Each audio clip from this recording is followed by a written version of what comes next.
Hello, hello mga katigangers. Makikisabay tayo ng New Year sa Pinas.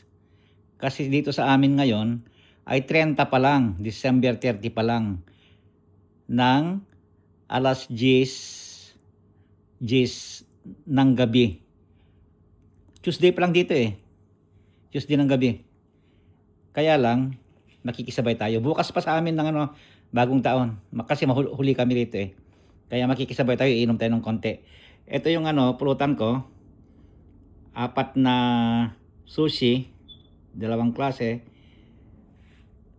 Ito yung king crab legs. Puro legs lang. Hindi mo makikita yung katawan.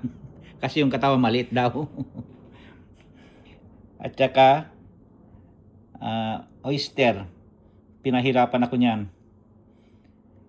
Bumili na naman ako kasi yung binili ko noon na pinakita ko noon nagustuhan ko. Kasi matataba. May date pala yung yung pagpack at saka paghuli doon. Kaya titignan mo kung hindi pa masyadong matagal, matataba pa. Iinom tayo ng wine. Konti lang. Kaya ngayon, ang ginawa ko, yan, dahil nang hirap buksan, medyo pinainit ko. Nilagay ko sa kalan. Kaya medyo ganyan ang itsura. Hindi yung punong-puno. Para mabuksan ko. Anyway, order na ako ng pambukas talaga. Kasi nagugustuhan ko.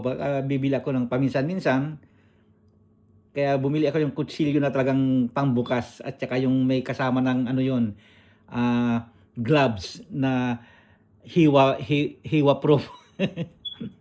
Bakit kahit madulas ka o mahawakan mo yung matalim na yan, hindi ka masusugatan doon sa gloves na yon, kasama yon. Kaya lang darating sa January 6 yata ang nakalagay. Okay, doki. Yun lang. Makisabay tayo.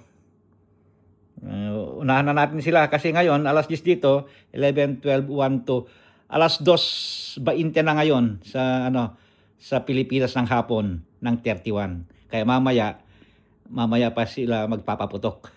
Pero tayo paputukin na natin to.